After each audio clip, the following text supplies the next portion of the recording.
Muchas gracias a todos otra vez por estar aquí. Se ve más gente, eso es emocionante. Bueno, quisiera un poco, he estado pensando bastante después del conversatorio que tuvimos hoy de la mañana. Muchas de las cosas que iba a decir, un poco como siempre las digo, están un poco dándose las vueltas de ahorita en la cabeza, en reacción a lo que hemos hablado ahora en la mañana. Entonces voy a tratar de conectar mucho de lo que se habló con lo que vamos a ver. Y quisiera empezar por el territorio que me ha captivado en los últimos, yo diría, 8 años, que es la cuenca amazónica. No sé si ya he visto esto algunas veces, entonces perdónenme. En el 2008 hicimos un viaje con un grupo de arquitectos, con una beca de investigación que salió desde aquí, desde la ciudad del Coca, por el río Napo y después por todo el río Amazonas. Entonces más o menos hicimos 1 mes y medio de viaje en donde íbamos parando en todos los lugares que podíamos, y lo interesante para nosotros era ir un poco viendo cómo era esa relación entre selva y ciudad. Como éramos 5 arquitectos, después se nos juntó un sexto en Manaus, era interesantísimo ir viendo cómo va cambiando la escala, que empieza en Ecuador con villas y pueblitos hasta una metrópolis como Manaus, que ya tiene casi 2 millones de habitantes. Lo que nos dejó, o al menos a mí me dejó muy interesado, es ver esta diferencia de selvas, podemos decir. A la derecha tenemos a Belém do Pará, y a la izquierda a una selva que se encuentra un poquito antes de Belém do Pará. Es simplemente una cuestión de minutos de viaje en donde hay esta transición fuertísima. Entonces, a mi regreso al Ecuador, decidí emprender una especie de estudio de análisis que no pensé que iba a durar tanto. La verdad, esto era simplemente un trabajo para una exhibición que íbamos a realizar en Nueva York, y 8 años más tarde sigo ahí metido, en donde queríamos entender, bueno, cuál es esta relación entre las ciudades, la selva, la agricultura, la deforestación, y tratar de entender qué es lo que mueve a estos patrones de ocupación del suelo que tanto preocupan a las disciplinas relacionadas al medio ambiente. Ahora yo estoy con un problema que tenía.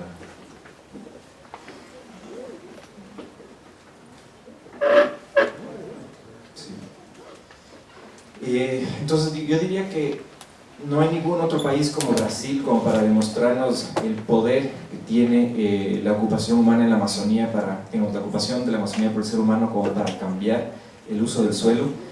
Pero tal vez el Ecuador, en cambio, no teniendo ese tamaño, sí tiene una intensidad de uso del suelo. Es el país que más densidad de carreteras tiene en la Amazonía, y donde la extracción de petróleo es la más alta en toda la cuenca. Podemos ver que las distintas industrias de extracción generan distintas tipologías de ocupación y de cambio de uso de suelo. Aquí podemos ver, por ejemplo, la extracción minera aquí en Perú, en Aldoas, o Iquitos, aquí arriba, que se junta con Nauta, y así abajo podemos ver distintos tipos de estos patrones. Cuando regresamos al Ecuador, que es el campo que hemos estudiado, digamos, por un tiempo estuvimos Gary y yo trabajando juntos tanto en la cuenca amazónica del Ecuador como del Perú. Después Gary ya se fue a hacer su maestría y me quedé un poco clavado con el Ecuador.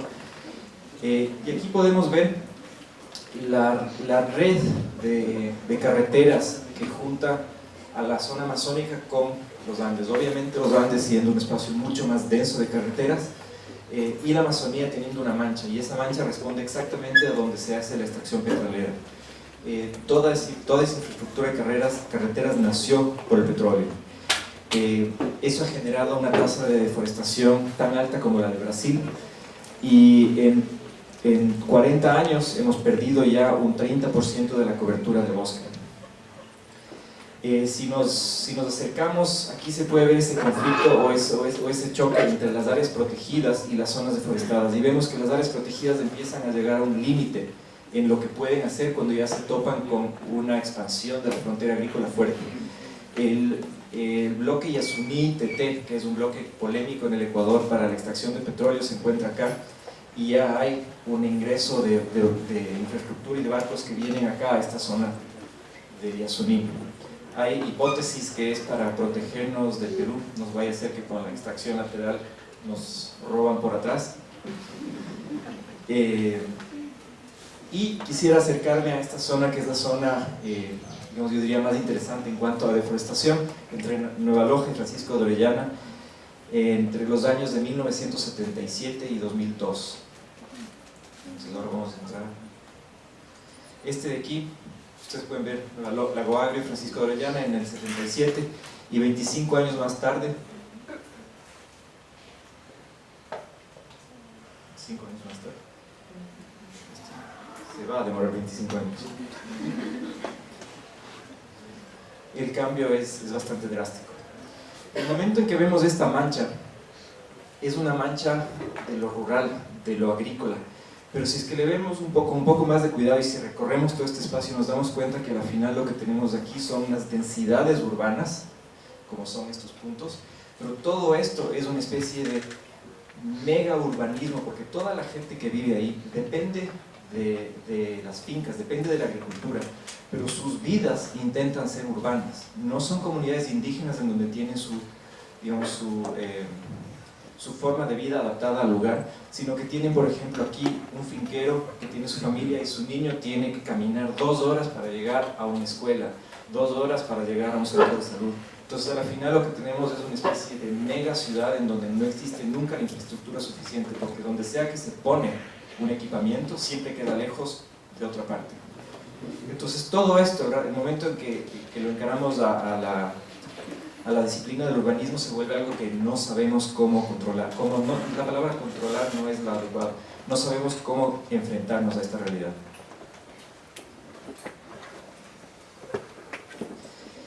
Lo que ustedes vieron no es informal, es completamente diseñado. Durante la reforma agraria se dividió toda la Amazonía y se entregaron estos lotes de 50 hectáreas aproximadamente, donde se dividían estas líneas. Y aquí pueden ver el inicio de la ciudad de Lago Agrio, en donde a cada precooperativa le tocaba una línea y a cada familia una finca de 50 hectáreas. Todo eso genera este patrón que ustedes ven acá atrás. Se puede ver, ya no se puede ver con tanta claridad, pero aquí están todas las líneas, y esas líneas subdivididas por el Ministerio de Agricultura.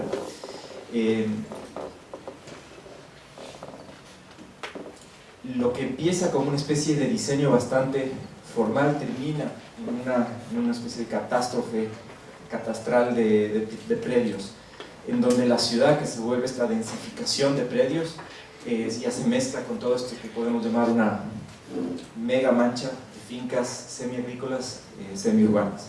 Entonces la problemática es bastante compleja, y aquí lo que es importante es entender de que se le echa la culpa al petróleo. Si bien el petróleo, la extracción de petróleo es la causa de que construyamos carreteras para llegar allá, no es el petróleo en sí, no es la industria del petróleo la que genera lo que acabamos de ver, es en realidad las secuencias secundarias. Las secuencias secundarias de esa extracción de petróleo es lo que nos genera ese espacio. Aquí tenemos el campo Sacha de Texaco en el 76 y el campo Sacha de Texaco en el 2001, y ustedes pueden ver la línea y el punto continúan siendo exactamente las mismas, el territorio que les circunda es el distinto. Entonces esa mezcla entre el diseño formal que viene de parte de un ministerio de reforma agraria y la ocupación, que después es algo que el ministerio ya no puede controlar, pasa a manos de los gobiernos autónomos descentralizados, los gobiernos locales, que simplemente dejan de planificar esta zona y lo que hacen es reaccionar a lo que va pasando simplemente con dibujo. Se siguen construyendo carreteras porque una vez que uno ocupa ese espacio se vuelve imperante la necesidad de llegar al próximo.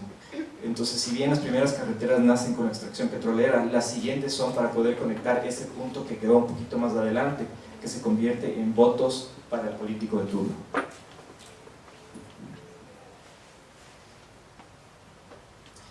Entonces, un poco regresamos a lo que hablábamos hoy en la mañana, la cartografía, el mapa que nos deja un poco preocupados sobre cómo cambia el uso del suelo, deja de ser importante el momento en que uno entra a esta escala. El momento en que uno empieza a ver los conflictos, ya no territoriales, sino yo diría de terrenales, entre la gente, cómo ocupa ese espacio, el tipo de infraestructura que construye un municipio que no puede reaccionar a la velocidad con la que se invaden esos territorios, con la que se dividen las tierras, y el tema de la selva pasa a segundo plano. Uno lo que hace como urbanista o planificador cuando va a estas regiones es solucionar los problemas de ocupación de la gente de esos territorios. Aquí podemos ver, por ejemplo, a una persona que trabaja en el ministerio solucionando el problema entre una comunidad indígena que ha sido invadida por colonos y que por $150 ya tienen papeles para su terreno. Ese es el problema del día a día, la infraestructura que se construye y las condiciones precarias en las que vive la gente hacen que simplemente cambiemos nuestras prioridades. Ya no podemos pensar en temas como deforestación o cambio de uso del suelo a nivel macro cuando tenemos que enfrentarnos a esto. Y una cosa que hablábamos hace un rato contigo es esto de que si bien el problema empieza con una posición en donde en realidad, y les tengo que ser sincero, cuando yo empecé a analizar esto, mi prioridad no era la gente, las personas, no era lo social, mi prioridad era un tema mucho más cartográfico de ver cómo cambia esto y qué podemos hacer. Pero el momento que uno está aquí, uno no puede dejar de pensar que para poder solucionar ese tema ambiental, aunque uno deje el tema social como algo secundario a nivel personal, para poder solucionar temas ambientales tienes que pasar por temas sociales. Y esto es algo que voy a tocar un poquito más adelante en la Universidad Iquian, porque dentro de la conceptualización de una universidad en la Amazonía están teniendo muchos problemas justamente por no entender que para poder llegar a soluciones de laboratorios biológicos no pueden saltarse la solución de problemas sociales de la Amazonía. Esa escala del niño que acabamos de ver entonces se contrapone con la escala mayor, que es esta escala a nivel mundial en que se discuten en las COPs, en las conferencias de las delegaciones para el cambio climático, en donde todavía no llegan a definir exactamente cuál es el rol de la selva, del bosque, de los trópicos.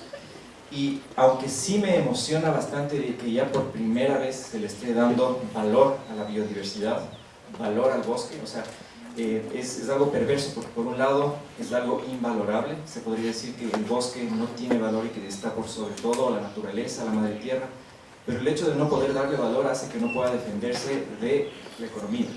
Entonces, organizaciones, especialmente Red Plus a nivel mundial y en el Ecuador, lo que era Yasuní, Tete o Socio Bosque, lo que intentan es darle un valor a la conservación.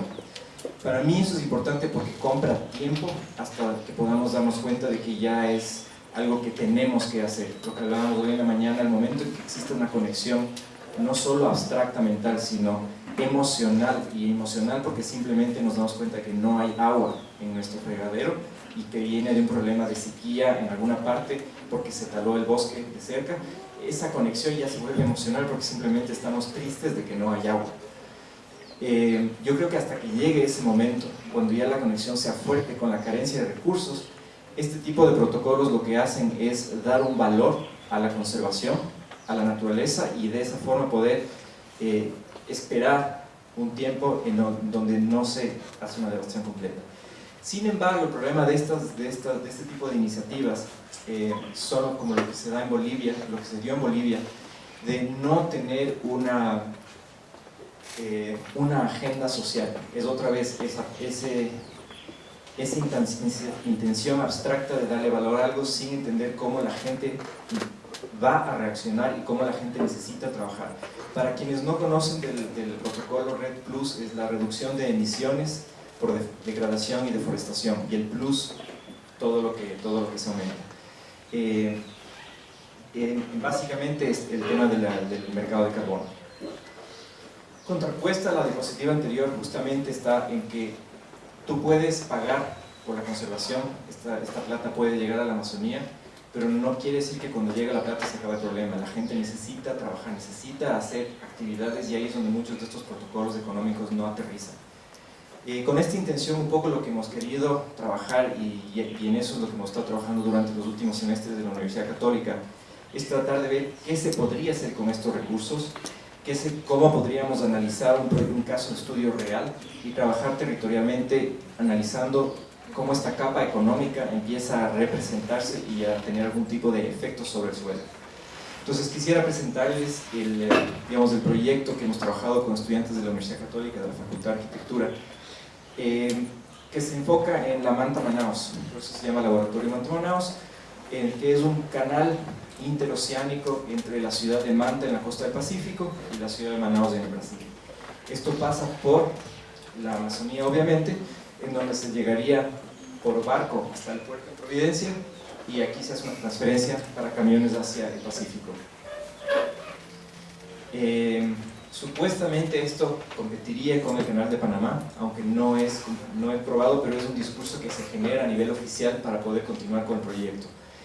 Y para mí es uno de esos proyectos que se avanzan a una velocidad y llegan a un punto en que cuando tú regresas a ver, aunque ya no sea posible, estás tan adelante que no te queda otra que seguir caminando hacia adelante.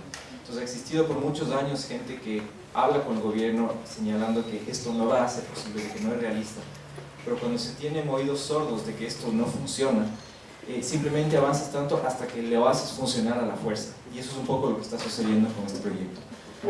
Es un proyecto que viene desde los años 60, que trata de conectar, ustedes pueden ver el mapa de Sudamérica, la parte posterior, y que se podría decir que es un preludio para irse.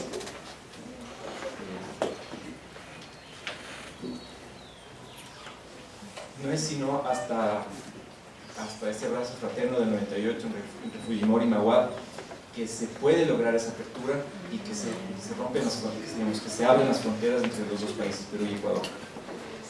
Y desde el año 2000 que IRSA gana un protagonismo impulsado por Fernando Enrique Cardoso, que esto empieza a convertirse en una realidad.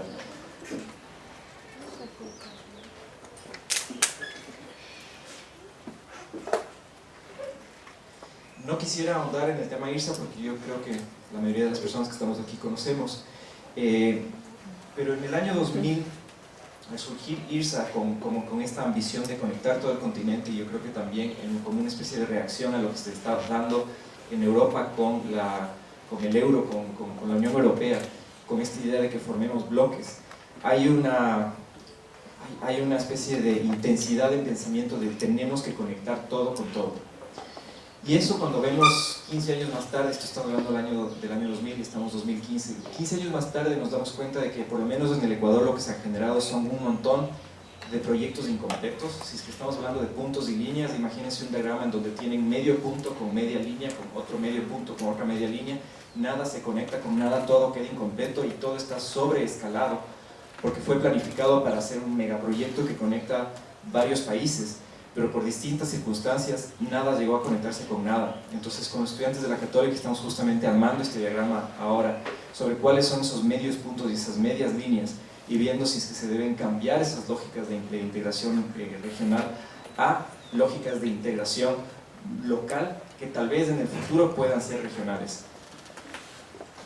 Aquí regresamos a lo que con Gary llamábamos violencia cartográfica, cuando se cree que se puede juntar puntos a través de una línea y se ven de estos casos muchísimos. En este caso el gasoducto del sur que va que iba a ir desde Caracas hasta Buenos Aires, en donde una posición política aterriza, y eso un poco va a lo que les mostré hoy de mañana con los proyectos que están en Ecuador, en donde la voluntad política de hacer los proyectos surgen de este tipo de gestos que terminan en consecuencias fallidas del territorio. Es una visión que todavía está con esa idea de que hay que conectar un lugar como Manaus con la costa de China, en donde todo lo que está en la mitad se puede considerar eslabones faltantes y cuellos de botellas. Aquí nos queda la sensación entonces de que todo lo que está entre Manaus y el Pacífico estorba. Digamos, es algo pesimista, pero es la realidad. El socio principal de Brasil es la China, no es el Ecuador, no es Perú, no es Colombia. Y entonces, si es que va a haber una interconexión, el problema es que nuestro discurso interno es vamos a construir estas carreteras para poder negociar con el Brasil. No sé qué tanto cierto es eso, porque a Brasil no sé qué tanto le interesa negociar con nosotros más que la China, entonces nos volvemos una especie de peaje. Y este diagrama lo explica muy claramente, es un diagrama elaborado por IRSA, donde se denomina a todos estos espacios eslabones faltantes y cuellos de botella.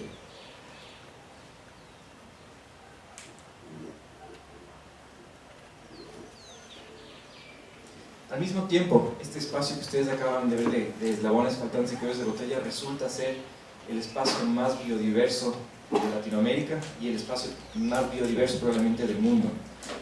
Como nos mostraba Sebastián hoy en la mañana, justamente se cruzan los Andes con la línea equinoccial generando una estabilidad climática que permite que toda esa zona sea la zona que concentra la mayor cantidad de diversidad en 4 grupos de plantas, pájaros, mamíferos y anfibios.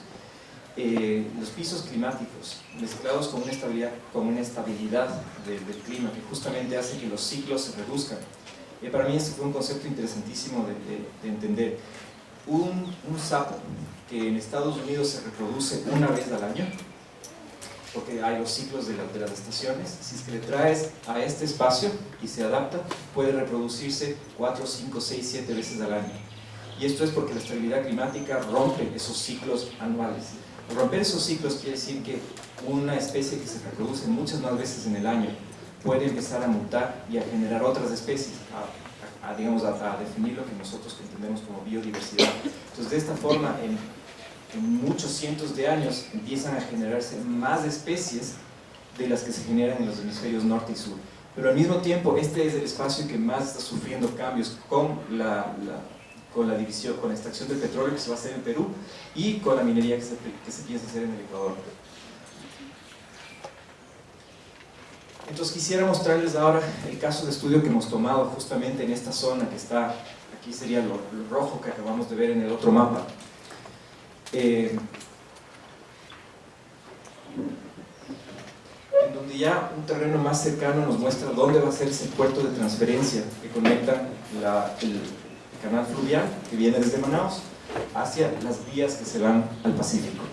Aquí tenemos el Parque Nacional de Suní, un espacio extremadamente importante, la Reserva Limoncocha y allá la Reserva Faunística Cuyabén. Entonces tenemos 3 espacios naturales que rodean a este espacio de fincas y de monocultivos. Al mismo tiempo tenemos aquí 5 comunidades indígenas. Entonces hemos escogido en ese sentido un terreno que reúne casi todas las tipologías en el Ecuador, inclusive la del ecoturismo de esta zona aquí es de un ecolodge. Y durante 3 semestres de la Universidad Católica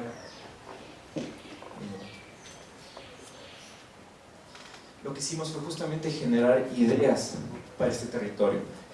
Hablábamos hoy en la mañana de la capacidad de la disciplina de la arquitectura, de la planificación del urbanismo y de poder diseñar 10 bibliotecas en un semestre en un taller de arquitectura, algo que no harían tal vez en un espacio de ingeniería estructural, en donde más bien las líneas son más rectas.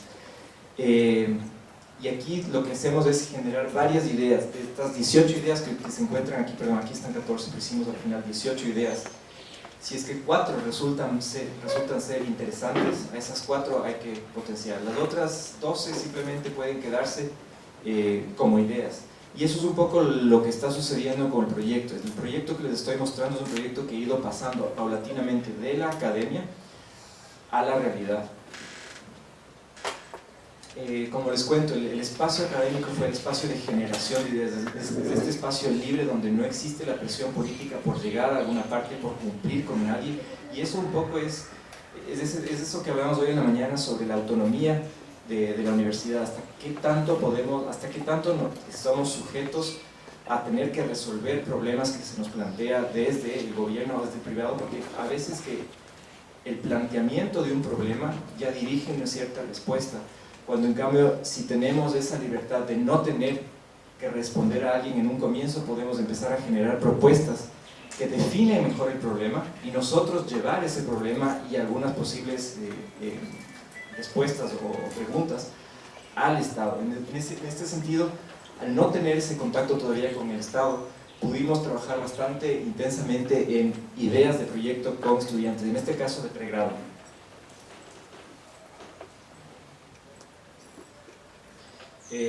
generamos investigaciones. Aquí también son investigaciones donde el centro se encuentra una investigación histórica de todos los planos del centro de la Amazonía, todos los planos de deforestación, que son los de la reforma agraria, antes de que los boten a la basura.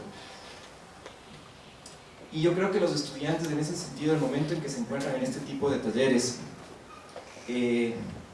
para ellos es importantísimo el interactuar con la gente con la que estamos trabajando. Entonces, ese segundo paso de plantear el problema en el curso es seguir con ese problema hacia el campo. Y aquí tenemos a estudiantes jugando fútbol con la comunidad de Guillero. Resulta que es una comunidad guaraní, del grupo indígena guaraní.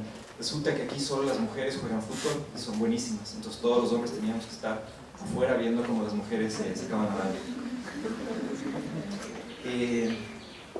Un ejercicio que nos fue excelente es justamente llevar este mapa con capas transparentes encima e ir llevando el mismo mapa a distintas instituciones y a distintos grupos y hacer que gente raye sobre la capa transparente preguntándoles cuál es el futuro de este territorio. Aquí podemos ver el alcalde de Xuxufindi, el geógrafo del gobierno provincial, la comunidad de Guillero y técnicos de Petroamazonas rayando sobre el mismo espacio sin saber lo que rayó la otra persona, y los cambios y las visiones empiezan a ser bastante distintas. Lo que nos pasó mucho a la final es que dejaban de rayar y el tema se convirtió en una conversación, pero el hecho de poder trabajar sobre un espacio cartográfico en el lugar de estudio se volvió algo extremadamente rico. Esto nos trajo a una conclusión que en realidad ha definido para dónde estamos llevando la maestría. Yo creo que este trabajo que hicimos en pregrado ha sido extremadamente influyente en hacia dónde dirigimos la maestría. Y es que nosotros como arquitectos estamos acostumbrados a lidiar con esto, con lo que llamamos la urbe, tal vez con lo que rodea esta urbe, y ahí nos quedamos. Salimos de este espacio y nos sentimos incómodos. Y es ahí donde yo creo que hay una oportunidad grandísima en el momento en que empezamos a pensar en que, por ejemplo, para trabajar en espacios como el que estoy proponiendo, pensar en el agro y en el bosque como las tres escalas que tienen que ser transversalmente diseñadas, es lo que puede ser algo que cambie el panorama. Cuando hablamos de diseñar el bosque, diseñar en el bosque es exactamente no hacer nada. El objetivo, el proyecto del bosque es mantener el bosque como está. Y ahí regreso a un poco teorías que están generándose con la profesora Keller Easterling en la Universidad de Yale acerca de la subtracción, de esta idea de que uno puede diseñar un proyecto que justamente lo que hace es no construir, sino reducir. La capacidad del arquitecto de generar subtracción en vez de adición. Obviamente el problema es que como la energía en este caso del proyecto no hace que las cosas se parezcan, simplemente que cambien de lugar. Entonces, ¿cuál es esa relación de subtracción entre estos tres espacios? ¿Qué pasa cuando yo trabajo a escala del agro o del urbe con el bosque? ¿Cómo puedo empezar a aliviar tensiones en el bosque mediante proyectos que trabajo en la urbe y en el agro? Y esto ha guiado a pensar que las ciudades en la Amazonía no están planificadas para recibir gente, para recibir migrantes. Sin embargo, son las ciudades que más rápido crecen y las que más migración reciben todo el tiempo. Si es que estas ciudades son pensadas o planificadas para impulsar la migración, para que venga más migración, esa migración viene de dónde. Y ahí es donde empezamos a trabajar con la gente que sale del agro y que a veces libera el bosque. Entonces esos balances para saber un poco entender estadísticamente de dónde viene la gente y a dónde va, es un poco el tema que estamos trabajando a nivel profesional. Me estoy adelantando un poco a la parte final de este proyecto. Entonces, tomando la finca como unidad mínima, empezamos a pensar en otro tipo de terreno que no necesariamente es lo que nosotros trabajamos como arquitectura. Pensamos en el terreno como este espacio al que queremos volver a llenar, pero no de construcción, sino de otro tipo de vegetación. En este caso ustedes pueden notar las dos tonalidades de vegetación, y eso es algo que nos ha interesado también en este proyecto, y es justamente pensar en que no necesariamente el bosque pristino primario es el que va a regresar acá, sino que es el bosque secundario mezclado con especies comestibles, el que puede regresar como un espacio de transición. Entonces el tema de la agroforestería se ha vuelto importantísimo en el trabajo, porque la agroforestería combina este espacio de conservación natural con productividad. Para esto trabajamos con gente local que sabe muy bien cómo funcionan estos sistemas que conectan, por ejemplo, a un árbol de laurel con una planta de maíz, en donde el neutrógeno que libera el maíz hace que el laurel crezca mucho más rápido. Y ese tipo de conocimiento, como hablamos hoy de mañana, es algo que simplemente tenemos que entender para poder empezar a proponer. Esta serie es una especie de serie utópica en donde supuestamente lograríamos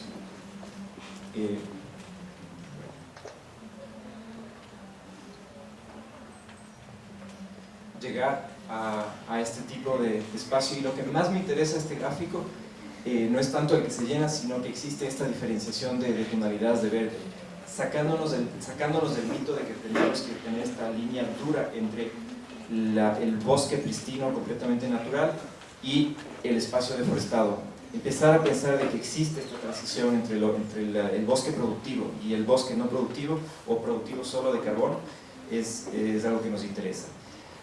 Pasando de eso, empezamos a entender, bueno, ¿y qué hacemos con esos productos que salen de la Amazonía?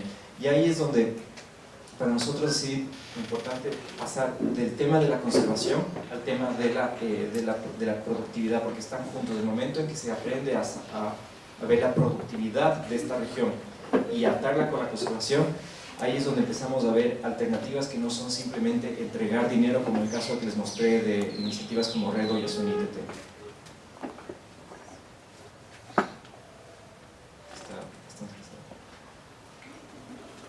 Entonces se generan oportunidades para productos amazónicos como este. Aquí pueden ver chocolate, cosméticos, té, energizantes, y todos estos productos lo que hacen es, necesitan de una menor intensidad de territorio para generar un mayor valor agregado, que es justamente lo que no tenemos ahora. Entonces, si nosotros podemos lograr que estos productos que tienen el sello de orgánico, justamente por la forma en cómo se producen, podríamos lograr un mayor ingreso con una menor presión sobre el territorio. Esto a su vez hace que podamos juntar distintas comunidades de este territorio para trabajar juntas en pos de un comercio justo. Y aquí es donde entra una colaboración que tenemos con la Universidad de California en Los Ángeles, y es que si bien nosotros estamos preocupados por el tema de la conservación y del desarrollo social de estas comunidades, si es que la estrategia va a ser trabajar con comercio, y si es que el Puerto Providencia lo que intenta es trabajar con comercio, ¿por qué quedarnos con el modelo comercial común? ¿Por qué no pasar a un modelo comercial en que se potencialice el trabajo con el valor agregado?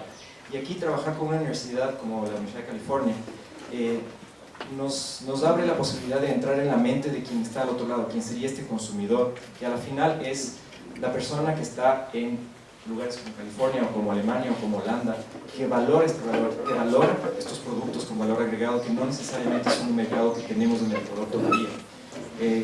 Hay muchas marcas de chocolate o de café que no despuntan en nuestro país justamente porque no existe una cultura de consumo. Entonces, el momento en que podemos juntar estos espacios productivos de productos extremadamente orgánicos de un cierto nivel de consumo a mercados que están buscando eso, creo que podemos empezar a lograr un equilibrio. Entonces, lo que tratamos de hacer en estos talleres de arquitectura es buscar estos puntos de conexión que se salen totalmente del diseño arquitectónico, justamente para poder entender cómo juntamos puntos. Todas estas ideas que se generan un poco en la mesa de dibujo en la facultad, entonces empiezan a regresar al territorio, porque es una especie de ping pong en donde no llegamos vacíos a preguntar qué es lo que la gente necesita o quiere, pero tampoco llegamos a imponer lo que creemos que tiene que hacerse.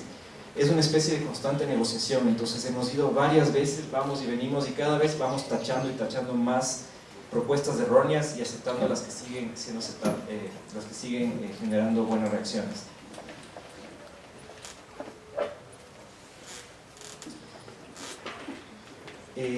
Aquí tenemos, por ejemplo, una reunión en la comunidad de Añango, en donde hay 5 otras comunidades indígenas y comunidades de colonos, Y ahí nos podemos dar cuenta de que algunas cosas de las que estamos planificando sí hacen sentido, simplemente son conectar ideas que ellos tienen, ideas que nosotros tenemos, desechar algunas que tal vez ellos tienen pero que no hacen sentido a nivel macro, o desechar otras que nosotros tenemos pero que tampoco hacen sentido. Y ese momento es el momento especial de conexión entre la mente que está pensando en el mapa a nivel macro, como hablábamos hoy en la mañana, y la mente que está pensando en desarrollo y que tiene la experiencia suficiente en el lugar como para saber qué es lo que le conviene.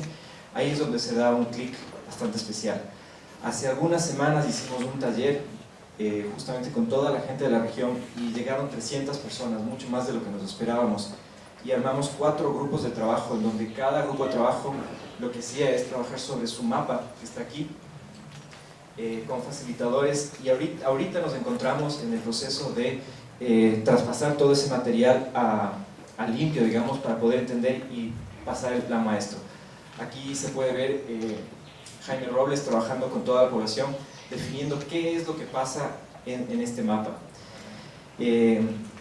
Y llegamos entonces a tener ya un mapa catastrado elaborado por nosotros mismos, porque no existe información base como para trabajar. Entonces, en ese sentido, tenemos que generar nuestra propia información base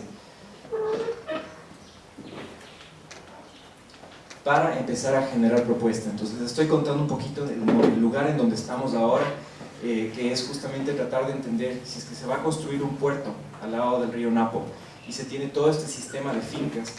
¿Cuál puede ser esa relación económica entre la gente que vive en finca y que va a ser atraída por el puerto? ¿Cuáles pueden ser esos incentivos para trabajar agroforestalmente y al mismo tiempo producir el tema de biocomercio que vimos hace un rato?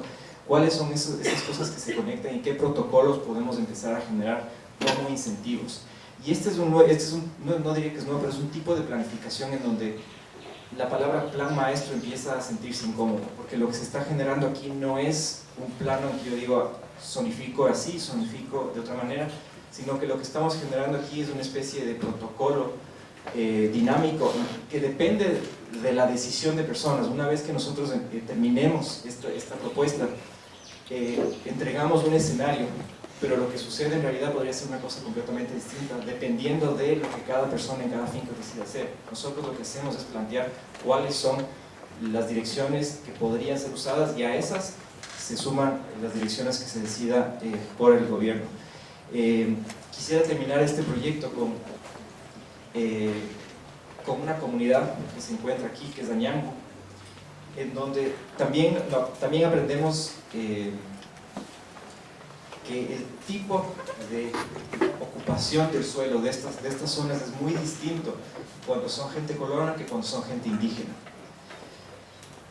Y aquí, digamos, mediante dibujos que hacemos con ellos, y aquí es donde viene esa intersección entre, digamos, la experticia del urbanista con el conocimiento de la persona que está in situ, que no necesariamente es un urbanista, pero que conoce mejor que nadie su territorio, para poder entender, por ejemplo, esta interacción entre lo que acabamos de ver que fue dibujado en la comunidad y lo que vemos ya en el territorio cuando hacemos un análisis sobre fotografía aérea. Y ustedes pueden ver aquí las fincas, que son todos estos puntitos blancos.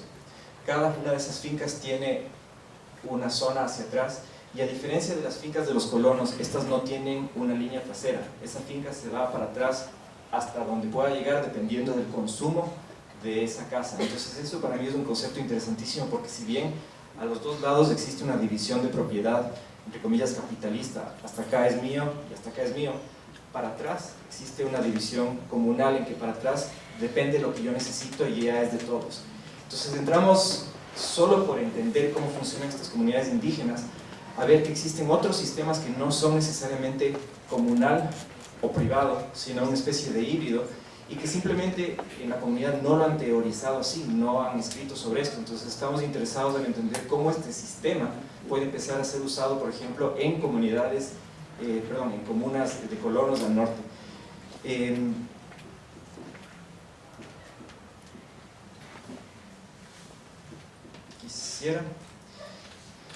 Quisiera mostrar que con esta comunidad estamos trabajando en la propuesta de un nuevo plan maestro, que es un plan maestro generado por la Universidad de Nebraska, creo que es desde el 2012, y estamos repensando porque muchas de estas partes han sido inundadas. Y esto nos genera la oportunidad justamente para tener esta interacción entre estudiantes, profesores, la universidad y la comunidad, en definir cómo se puede ocupar el territorio. Es algo que literalmente tuvimos la reunión la semana pasada y está empezando. Nos va a apoyar probablemente el Ministerio de Educación para hacer una de estas escuelas del milenio que les mostré hoy en la mañana, pero una escuela del milenio que no siga los estándares del gobierno, sino que se plantee con nuevos estándares aquí en la Amazonía. Estudiantes, algo que es interesantísimo es que también uno como profesor no controla todo el proceso. Algunos de los estudiantes que estaban en el taller se salieron paralelamente al taller y decidieron junto con la comunidad diseñar esta torre. Se diseñó la torre y se construyó la torre. La torre está construida y fue diseñada por estudiantes totalmente sin ningún tipo de permisos ni nada legal, simplemente se diseñó y se construyó. Y pocos meses después, ahí está. Y esto es algo que surgió de la interacción entre estudiantes y comunidad.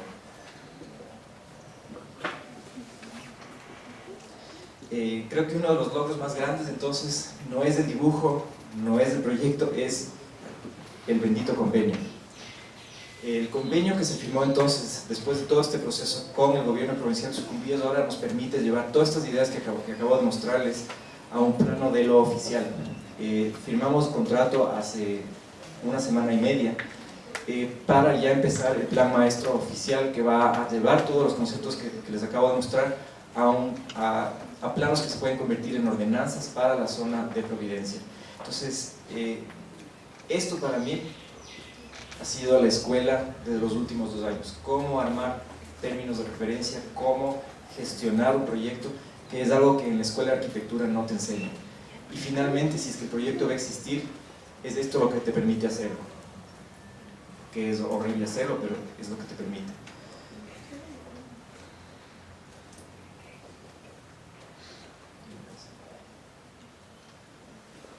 Entonces quisiera concluir con este proyecto, con estas imágenes que hicieron estudiantes de la universidad, que me parecen que son bastante descriptivos de que la unidad, ustedes pueden ver que en cada uno de los rectángulos existen estrategias en donde una parte es bosque y otra parte es ciudad. Y es justamente un proyecto de uno de los chicos que quería ver cómo trabajar los bordes del bosque en donde ya no haga sentido ocupar, los bordes de la ciudad donde ya no haga sentido ocupar el bosque. Y cada uno de esos tiene una estrategia política, social o económica. Entonces el diseño ya no se da a nivel de diseñar como el maestro arquitecto sobre un espacio, sino de entender cuáles son las políticas y ver cómo uno los va colocando, porque no hace sentido hacer otra cosa. Quisiera ir rápido entonces por el otro proyecto que les conté hoy de mañana que iba a hablar, que es ICAM. Estamos ahorita encargados de diseñar una universidad en la Amazonía.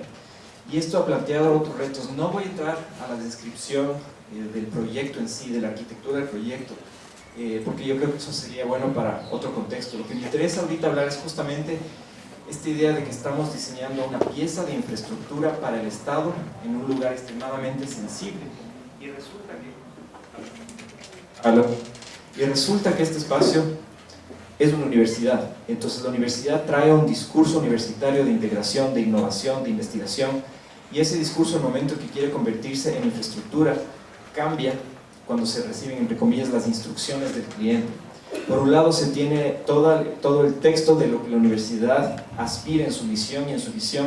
Por ejemplo, la palabra innovación aparece cada 5 oraciones, y el momento en que nosotros como arquitectos planteábamos, ok, vamos a generar innovación en la construcción, la gente de la universidad se asustaba, ¿no? ¿Qué quiere decir? Investigar, van a investigar mientras construyen, pero eso nos va a costar. Sí, pero es una universidad acerca de investigación. Sí, pero la investigación cuesta y eso no se puede hacer en la construcción. Entonces empiezan a haber esas contradicciones en donde la misión de la institución es cierta, pero el momento en que eso se convierte en proyecto arquitectónico, se convierte en proyecto económico y se para. No se le ve a la arquitectura en este caso, desde la gestión, como un proyecto de investigación, y eso nos ha tocado una lucha muy fuerte, porque el proyecto de arquitectura solo es una herramienta, en el caso para ellos, de tener el espacio donde se va a realizar la investigación, en este caso biológica, geográfica, ecológica. No le ven todavía al proyecto arquitectónico como una oportunidad de investigación, y eso es algo que queremos un poco cambiar.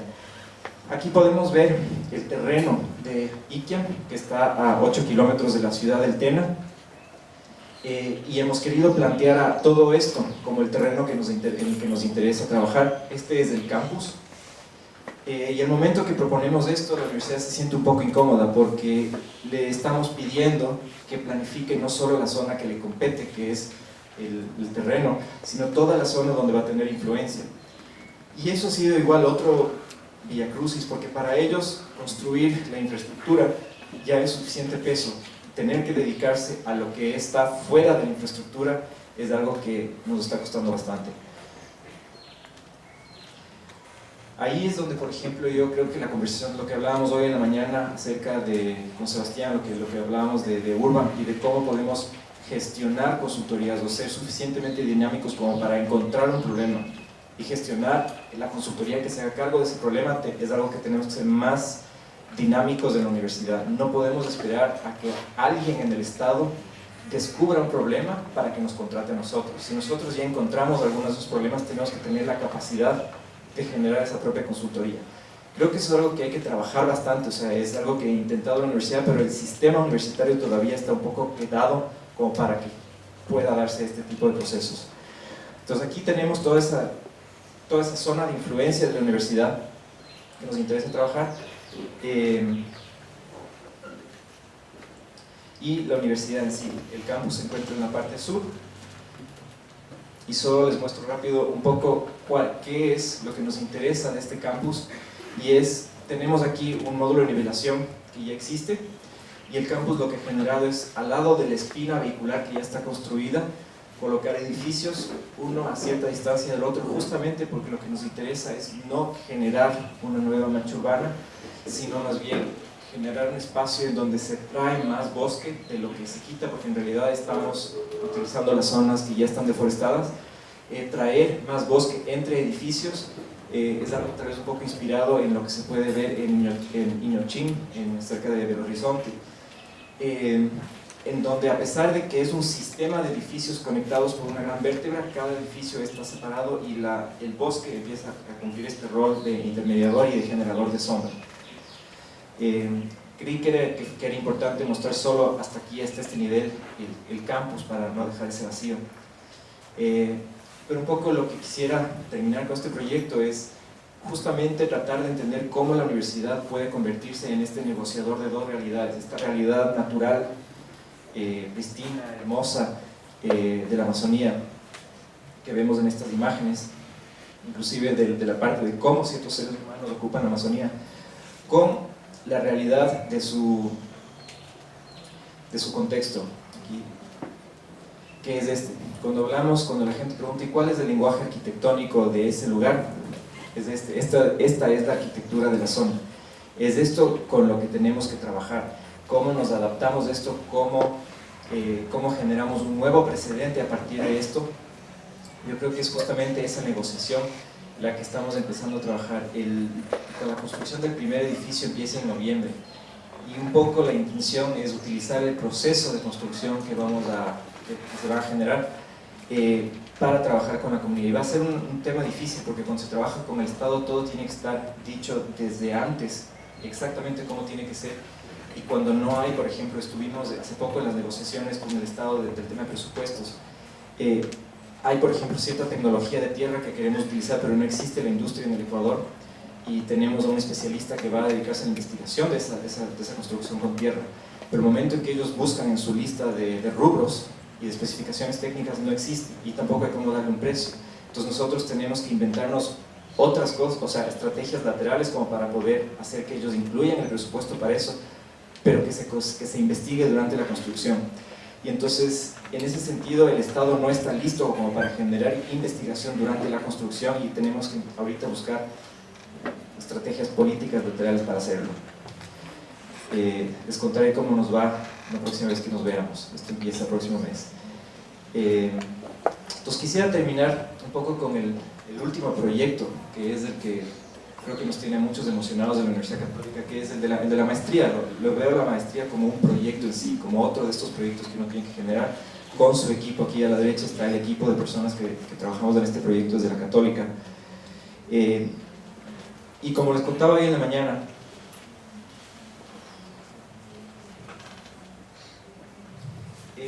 es una maestría que lo que intenta es traer estas primeras pruebas que ustedes vieron con el tema de la Amazonía. En mi caso es la línea de investigación que yo sigo, pero un poco la idea es buscar a otros profesores que estén con líneas de investigación territorial, urbanística en distintas partes del Ecuador. Por el momento Ecuador nos interesa justamente, como hablábamos, entender al Ecuador desde varios lentes. Aquí tenemos el mapa del Ecuador. Por estos años, quién sabe si en el futuro podemos empezar a extendernos y tener cosas regionales, y aquí es donde yo creo que las maestrías pueden empezar a fusionarse, a juntarse, a traer gente de Colombia, gente de Chile, gente de Perú, a mandar a nuestros estudiantes a estos otros espacios.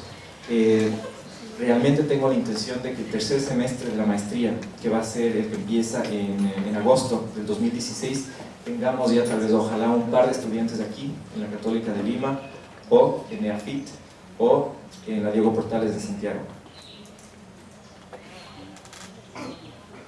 Con esto termino, durante el almuerzo me quedé pensando bastante en lo que se habló de representación, y esto de la representación cartográfica versus la vivencial, y solo quiero mostrarles un diagrama que hicimos hace algunos años sobre Amazonía, y que trata de buscar ese intermedio, ese espacio en donde no es el mapa, pero tampoco es el objeto. Entonces aquí tenemos un cubito que representa una zona de la Amazonía con el río Napo, en donde se pueden ver que empiezan estas capas como decía Elizabeth, estas capas de territorios indígenas, de áreas protegidas, que al mismo tiempo se mezclan con las ciudades, y estas ciudades que empiezan a ejercer presión sobre las zonas protegidas.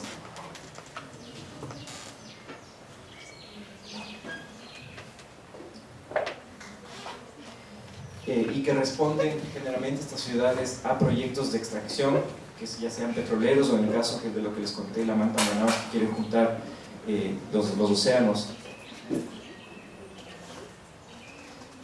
para necesidades mundiales. Estamos hablando de un territorio extremadamente local, pero al mismo tiempo extremadamente global. La Amazonía, cuando uno está ahí, uno siente que está completamente aislado de todo el mundo, pero si uno lo piensa bien, está completamente conectado, porque es uno de los ecosistemas y uno de los espacios más necesarios para el resto del planeta, y que cada vez nos estamos dando cuenta un poco a patadas. Y finalmente, esta dicotomía entre la extracción versus otro tipo de protocolos que ven nuevas economías en la valoración de la conservación o de la biodiversidad. En este caso, por ejemplo, el mercado del carbono. El carbono bajo tierra, el petróleo bajo tierra tiene un cierto valor, el carbono en la atmósfera tiene un valor dentro del mercado del carbono. ¿Cómo podemos empezar a equiparar esos valores de dejar el petróleo bajo tierra versus tenerlo como carbono en el mercado? Que es un proceso, que es un protocolo que el Ecuador impulsó hace algunos años, pero que no tuvo éxito. Creo que simplemente es cuestión de tiempo para poder romper esas barreras que nos previenen de proponer proyectos en donde lo que diseñamos deja de ser material, sino que se vuelve más efímero. Gracias.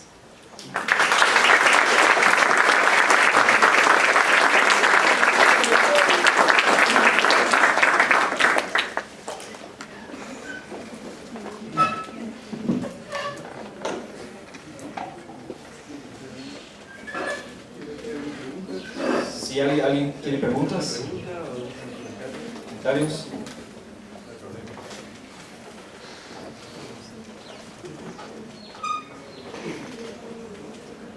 Me interesa saber, tengo un estudiante trabajando en una zona petrolera mexicana que decayó por mucho tiempo, y ahora con las tecnologías nuevas hay una posibilidad nuevamente de que vuelva a surgir como zona petrolera. Y el problema en las ciudades, en esa zona, ha sido que han aumentado muy rápidamente de población, y una vez que el petróleo dejó de existir, bajaron la población y las ciudades decayeron. Y en esas, la problemática de una zona definida por una cultura y las ciudades que surgen a través de eso, y la posibilidad de que se diseñen ciudades que puedan crecer y disminuir sin producir una catástrofe en el tema que ella está persiguiendo. Y me interesó el hecho de que estaba tratando, o sea, si entendí bien, mirar más bien a la región de la ciudad misma, y con una posibilidad mucho más alta de permitir el aumento y la reducción de la población. Pero me gustaría que comentaras sobre ese fenómeno, si lo ves como un posible problema futuro.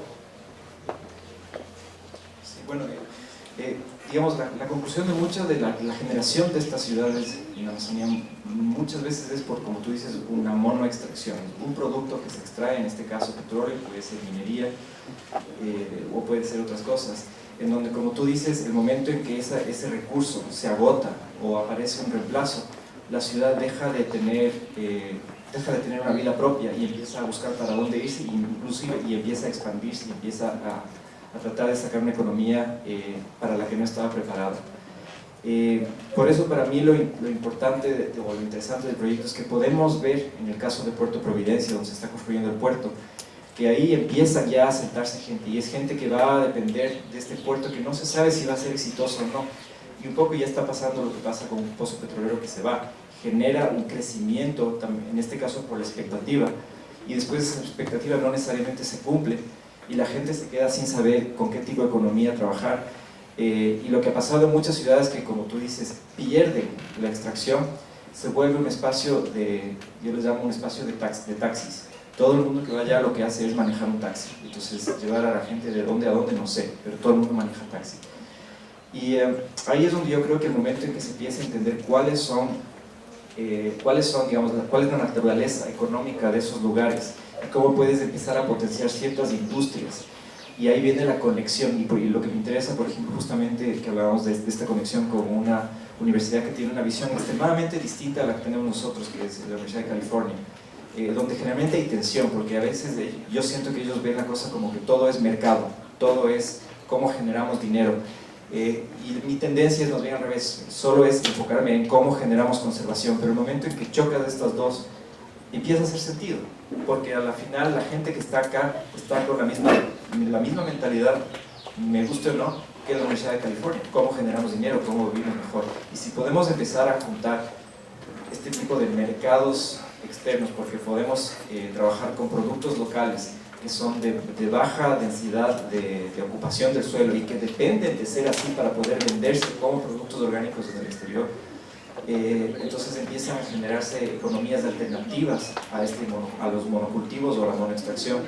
Y se pueden ver ya casos, no mostré aquí en esta presentación, pero se ven ya casos, por ejemplo, como la cosecha de guayusa en el Ecuador, en donde hoy vino un gringo, se dio cuenta de que todo el mundo ahí consume té de guayusa, y empezó a exportar el té sin cambiar la forma de cosecha, que es una forma de cosecha agroforestal de la gente quichua de ahí, a los Estados Unidos.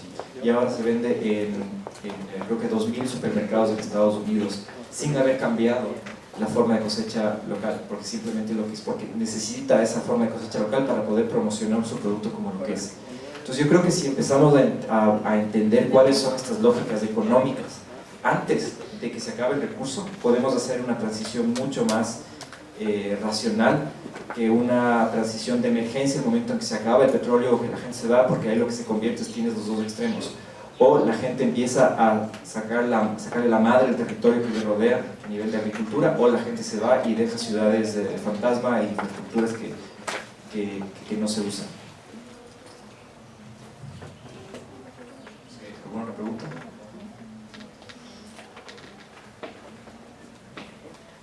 Yo tengo una pregunta. ¿Puedo decirlo, Master? ¿Cómo comienza el encargo? Porque básicamente, o sea, la propuesta es súper interesante. Me parece interesante cómo el arquitecto se convierte en un agente de cambio autogestionador, pero cómo comienza, cuál fue el primer impedimento para comenzarlo. ¿Una apuesta suya, una apuesta a la universidad? Digamos, el encargo empieza por una investigación.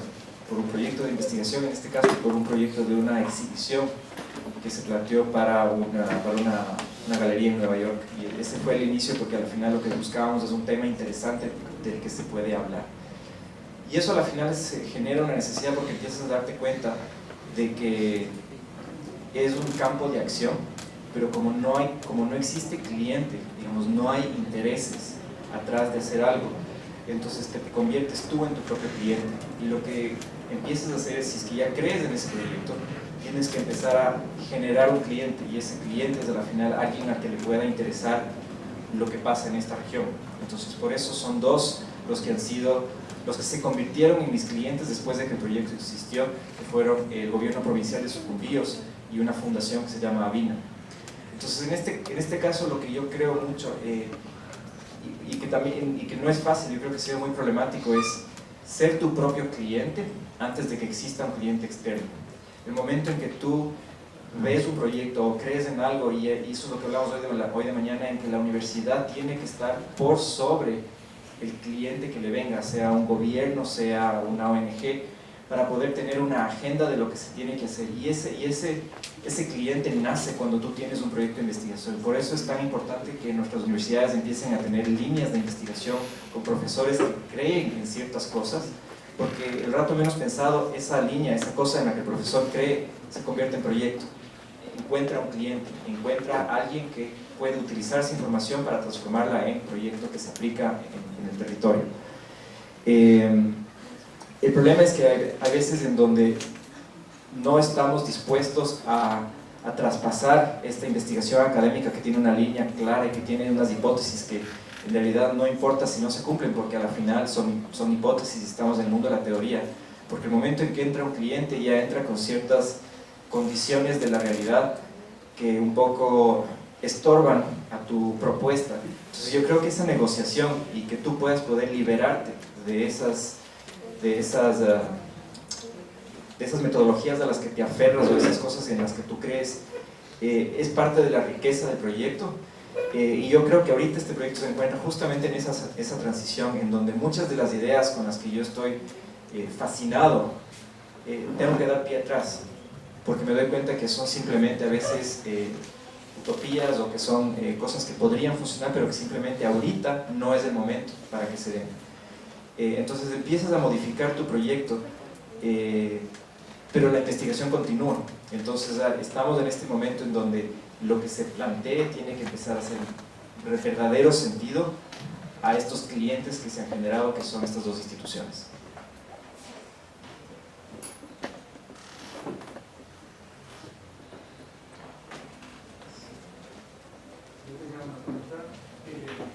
Hablando de la maestría, estamos hablando, y tú hablas mucho de lo transescalar, y me gustaría que nos comentes cuál es tu visión sobre este ir y venir entre distintas escalas dentro del contexto de la maestría. O sea, cuál es el rango de este pasaje entre distintas escalas, y cómo lo encaran en la maestría. Yo creo que la escala mayor, la escala grande, es la que generalmente te da una visión. Me he dado cuenta de que cuando uno puede ver las cosas desde una perspectiva bastante lejana, empiezas a entender ciertos cambios macro que tienen que suceder, que no te darías cuenta nunca si es que no ves esa escala desde lejos. Obviamente eso se queda mucho en un discurso interesante sobre el cambio climático, sobre deforestación, por ejemplo, que son los temas que exploro. Y te das cuenta de que hay muchísimas disciplinas trabajando a esa escala, y entre las que nos encontramos nosotros, pero casi ninguna disciplina puede llegar a transformar teorías que son macro a proyectos ejecutables en el terreno. Y es ahí donde la cosa se pone extremadamente incómoda, porque cuando trabajamos con estudiantes de justamente ir de la escala macro para generar una visión a la escala micro, que es a la final, y cuando digo micro no me refiero necesariamente al objeto arquitectónico. Micro puede ser igual un territorio relativamente grande, pero en comparación a la visión, porque cuando ves la Amazonía ecuatoriana y empiezas a creer que ciertas cosas tienen que cambiar, Cuando nos acercamos a la escala micro con estudiantes, tenemos que agarrarnos y mantenernos a esa visión que buscamos, pero el rato que enfrentas la problemática real de un espacio menor, te das cuenta de que la gente que está viviendo en ese espacio más pequeño y las dinámicas de ese espacio más pequeño no tienen ninguna relación con lo que te diste cuenta en el macro. Entonces, por más de que trabajes o vayas a ese espacio menor con un discurso macro, como no existe una relación porque el macro a veces ya entra a escalas globales, tienes que empezar a entender de que las estrategias que trabajas en la escala menor tienen que usar otros pretextos. Entonces la razón de ser de un proyecto puede ser esta. El momento en que llegas a la otra escala, para poder hacer que algo funcione en pos de esta razón, tienes que trabajar con otro pretexto en mente, y el pretexto cambia. Entonces, si aquí es el tema ambiental o de deforestación, acá el tema es social y económico. Ese es el tema que la gente va a seguir porque es el tema que le conviene. Entonces tú empiezas un proceso, un proyecto de bioconocimiento, de producción, de exportación de productos, de cosechas, pero al final eso para mí es una especie de pretexto que hace sentido a esta escala para poder tener una influencia en esta, porque si vienes con este discurso a la escala pequeña, no funciona. O sea, en realidad a nadie le interesa, especialmente en un lugar en la Amazonía donde estás tan rodeado que lo que necesitas más bien cuando sientes ahí las ciudades se ve es abrirte, quitar espacio para que no haya bosque. Entonces esa transición escalar en donde hay cosas que hacen sentido en una escala y que en la otra escala ya no hacen sentido, entonces tienes que encontrar pretextos alternos, creo que es lo que más nos cuesta en los talleres, en donde más bien, a pesar de que somos una facultad de creativos, tenemos igual una forma de pensamiento lineal en donde este es el problema y a este problema yo le voy a encontrar soluciones. Pero cuando el problema a una escala mucho más grande es tal y ese problema no puede transmitirse a escala proyectual igual, entonces te toca empezar a pensar en paralelos como para poder llegar de una solución que tiene un problema particular a solucionar problemas más grandes. Obviamente esto es algo que va a tomar mucho más tiempo, pero queremos tratar de lograr con procesos de maestría.